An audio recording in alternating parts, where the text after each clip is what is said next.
Friends, போன வாரம் என்னுடைய எங்களுடைய வீட்டுக்கு வந்திருந்தா. நாங்கள் எல்லாருமே நல்லா குவாலிட்டி டைம் ஸ்பெண்ட் பண்ணோம். நாங்கள் அப்படி பேசிக்கிட்டே இருக்கும்போது அவள் என்கிட்ட ஒரு கேள்வி கேட்டா. அந்த கேள்வி என்னை ரொம்ப பாதிச்சிருச்சு. அது என்னென்னா, நம்ம ஏன் டேடி ரைச்சியஸாக இருக்கணும்? ஏன்னா ரைச்சியஸாக இல்லாமல், அன்ஜஸ்ட்டாக இல்லாமல், ஜஸ்ட்டாக இல்லாமல் அன்ஜஸ்ட்டாக இருக்கிற மக்கள் ரொம்ப ஃப்ளோரிஷ் ஆகிறாங்க, ரொம்ப வசதி வாழ்க்கையோடு இருக்காங்க. அவர்கிட்ட நிறைய லிஸ்ட்டே இருந்துச்சு. இவங்கெல்லாம் பாருங்கள், இவங்கெல்லாம் அன்ஜஸ்ட்டாக இருக்கிறாங்க, ரைச்சியஸ்னஸ்ஸாக இல்லை, ஆனால் இவங்க ரொம்ப வசதி வாழ்க்கையோடு இருக்கிறாங்க, அவங்களுக்கு எல்லா வசதிகளும் இருக்குது.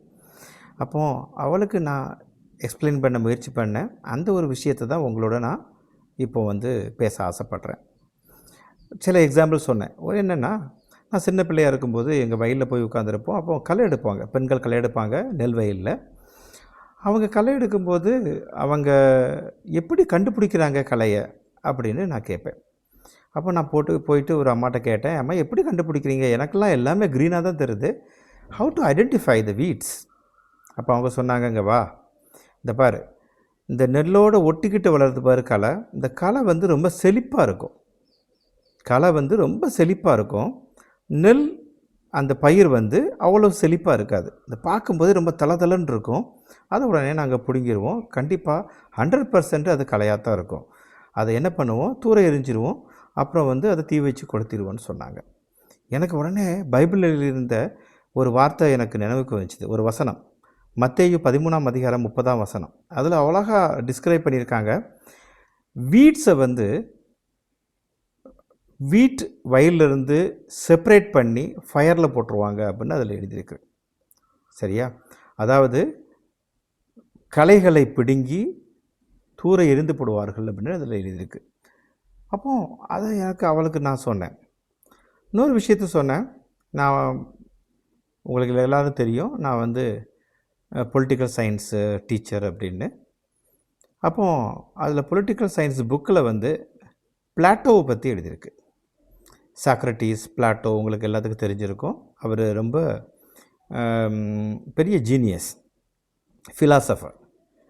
ஸோ அவர் சாக்ரட்டிஸை பற்றி எழுதும்போது எழுதியிருக்கிறாரு, இந்த யங் பீப்புள் சாக்ரட்டிஸ்ட்டை டிஸ்கஸ் பண்ணுவாங்களாம். அப்படி டிஸ்கஸ் பண்ணும்போது அவங்க என்ன கேட்டாங்க, அப்புறம் சாக்ரட்டிஸ் என்ன பதில் சொன்னாருங்கிறத நான் உங்களுக்கு வாசித்தே காமிச்சிருந்தேன். The young people ask Socrates, why we should be just. They observed that people who were unjust seemed to be much better off than those who were just.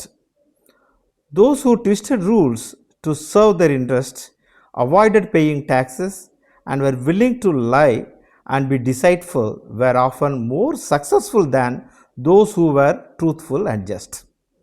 If one were smart enough to avoid being caught, then it would seem that being unjust is better than being just. You may have heard people expressing similar sentiment even today.